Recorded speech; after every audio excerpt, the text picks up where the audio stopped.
Let's talk about bedrooms. Right now you're like, okay. Dude goes away for a year. He comes back. He wants to talk about bedrooms. Okay. I actually want to talk about set design in general, but bedrooms are a really, really powerful place to start. So we're not going to start there. Let's start with villains. If you look up how to create a good villain, you're going to find a lot of essays on how to create a sympathetic villain, a complex villain, a thematically relevant villain, a villain with a tragic backstory. Yeah, that's all bullshit. That's all post-hoc rationalization. We find a villain we like, and then we come up with a reason that we must like them, because after we started to like them, they had a tragic backstory. No, you liked them before the tragic backstory. What are you talking about? There are plenty of villains with tragic backstories or thematic relevance that are forgotten within an hour. Nobody remembers them because they weren't presented very well. What matters for a villain is how well you can present them. They need to have enough screen presence to make us like them. And obviously a big part of that is their charisma on camera. Like you got someone who can perform the role well. But another big part of that is the fact that the sets that they enter are built for them to dominate. Here's an example. Darth Vader comes in. First time we've ever seen the guy. He's dressed all in black. And he enters into this bone-white hallway. It's been drilled open so that he has to get in, through this tiny little hole. And there's dudes everywhere firing guns off to protect him. And there's smoke and there's flames. And then the chaos of that stills when he enters in. And people rush over to take his commands. And he goes,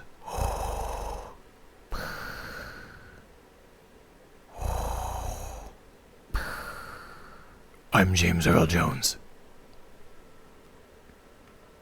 At that point, we ascribe all of that to Darth Vader. We say, oh, this guy means business because he just invaded this ship. He just did all this work. He just was responsible for eating this set. We don't know his name. We don't know his backstory. We don't know his politics. We don't know his thematic relevance. We don't know anything about him. We just know he's a dude in black on an all-white set. But we instantly know that he is bad news. And the movie continues to hammer this home. Every time he enters a set, he dominates it. And it's not because he's a good actor. I mean, he wasn't even on the set when he did his acting. James Earl Jones came in after the fact. This is a 7-foot-tall Norwegian guy awkwardly stomping around the set. But because the camera is carefully following him, carefully framing him, he never makes any sort of gestures other than small, annoyed ones. He feels resilient in every situation. He's also stark black, which makes it very easy for him to dominate sets. Even when he's on the back foot and the Emperor is, harassing him or someone's cut his hand off, whatever, right? He still dominates the sets because the sets were built for him to dominate. We talk about scenery-chewing villains. The scenery was built out of hamburgers. The scenery was built to let them chew. This is why villains often feel so impressive. It's because literally the entire movie is built to make them look impressive. It's also true in comics and in poems and whatever else, right? Anything you'd like, if there's a villain in it, the set itself is an extension of them. The set is built for them to eat. Here's the secret. You can just freaking do that. You don't need a villain. You can just do that. Anybody can have a set. Here's a real obvious example. Edna Mode in The Incredibles. She lives on a mountain fortress. It's full of guns. It's ridiculously opulent. She's a paranoid, delusional egomaniac who doesn't understand things like suffering and doubt. She shows the main characters horrible sights of their children getting immolated and destroyed, and surviving only thanks to her personal intervention. But she's not a villain. She's just a side character. This is also why combat is so interesting to many people because the combat sets are built to be fought on. They're built to be eaten by the combatants. So if you get like someone firing off magic spells or ice or whatever, the set is built to look cool when they do that, or to respond well when they do that. So these are sets that are built to allow the characters to consume them. They are extensions of the characters. They represent the character's abilities, the character's methodologies, how they want to do things. This is why Spider-Man lives in New York City and not in, Podunk, Idaho, because Spider-Man relies on these tall-ass buildings to be part of his shtick. If he had to fight in the middle of a flat plain with nothing on it, he would not be able to express who he is and what his powers are.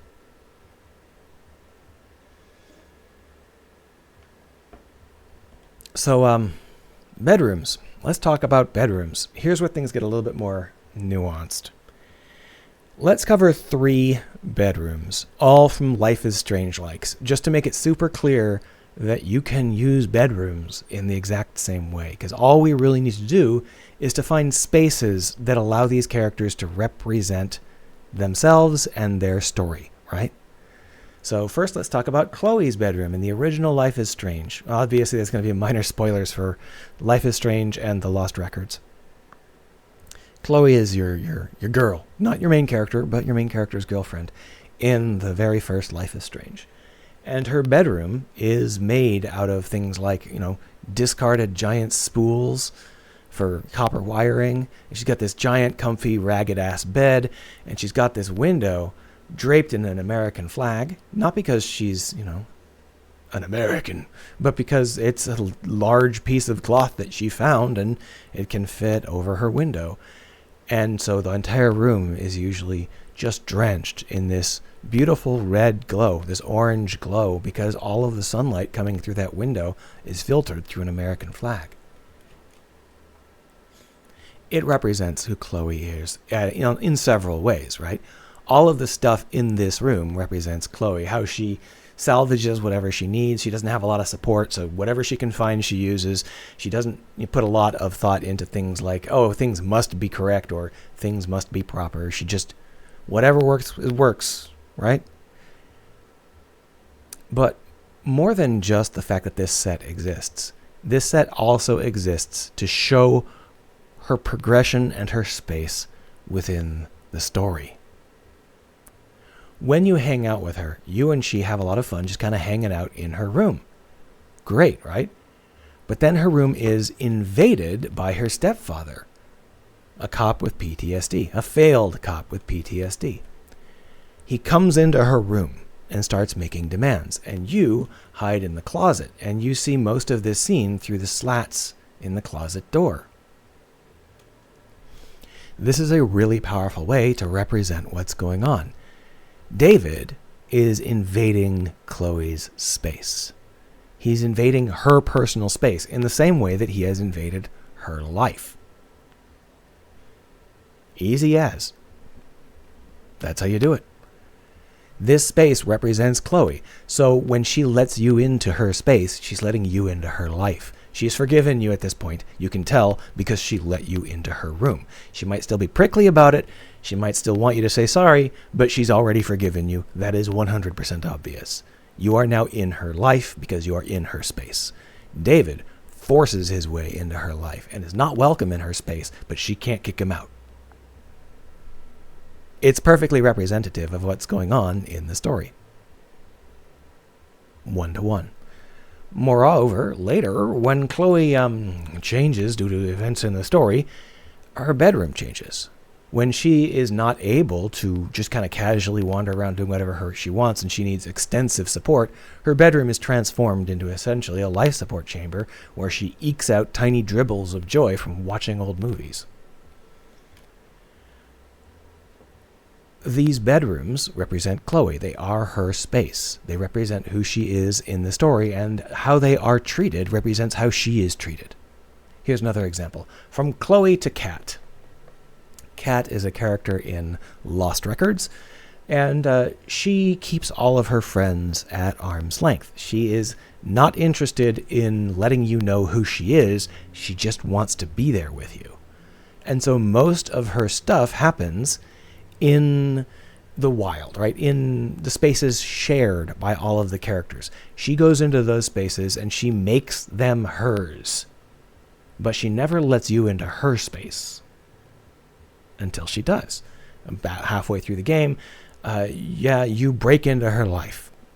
Not in a way that she's terribly comfortable with, but you're here now and you are her friends, and her room is the exact same kind of representation. If you go into her room, it's full of the things that she likes, organized in the ways that she wants to organize them. And she kind of just says, oh yeah, I'm going to be over here for a second doing some stuff, right? You can just look around and find me some batteries. I don't really care if you search through all of my private stuff while I'm 10 feet away from you. And as you search through her room and uncover her various private little things, she'll sometimes needle you for it, or then, kind of joke with you about it. This represents the fact that she has let you into her life. But she is standing off in the farthest possible corner, doing her own thing while you rummage around in her life. Because while she's let you in, she's not engaging with you yet.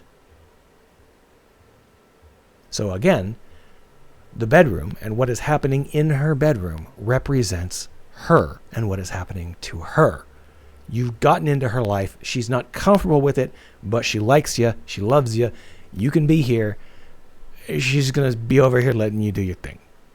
And then you have the haircutting scene, and now you and her are engaged in the same space. You're together in that space as friends working together. It's not her over in a corner and you doing whatever you want.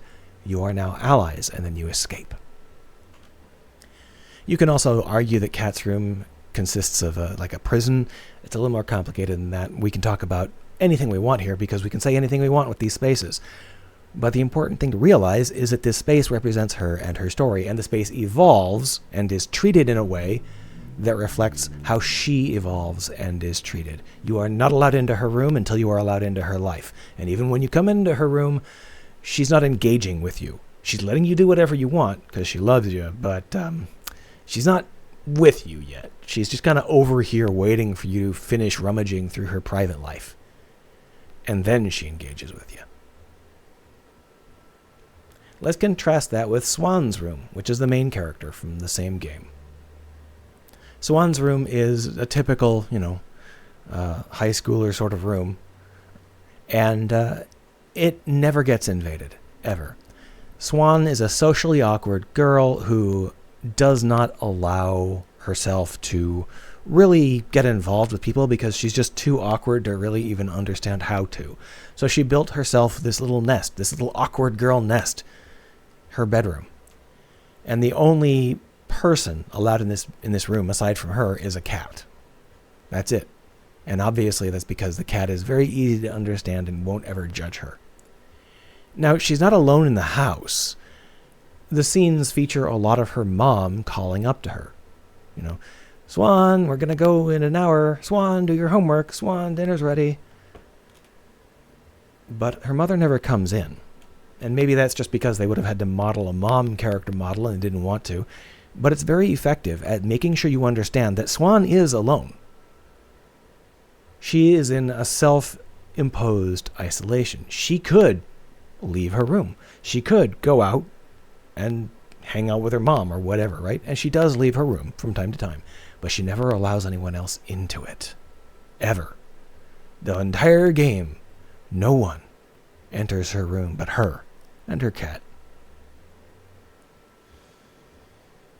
However, the room does change. One of the main pressures of this game is the fact that Swann is moving to Canada.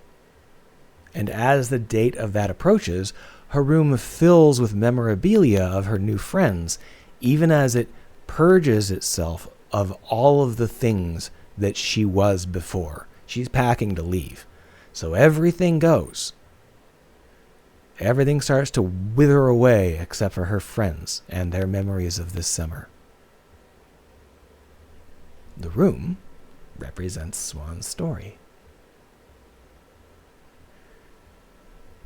This is an extremely powerful way to approach your storytelling. So often we think of sets as a thing you do acting in, but I think it's worth thinking of the fact that a set is a place that enables your acting. A set enables you to embody the story without saying anything.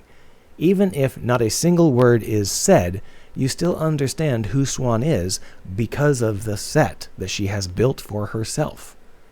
And obviously you can also create sets for characters to dominate. The cabin in the woods is an example of that in this same game. Swann and friends discover this cabin and they decide that, hey, it's theirs now, and they're going to make it theirs. And the set was designed to be remade to be theirs from the start. So when you're thinking about set design, you should think about what you're trying to say about the story and who gets to dominate this set and how this set changes over time. What is happening in the story should happen on the set because the set is there. That's it. Have a good one.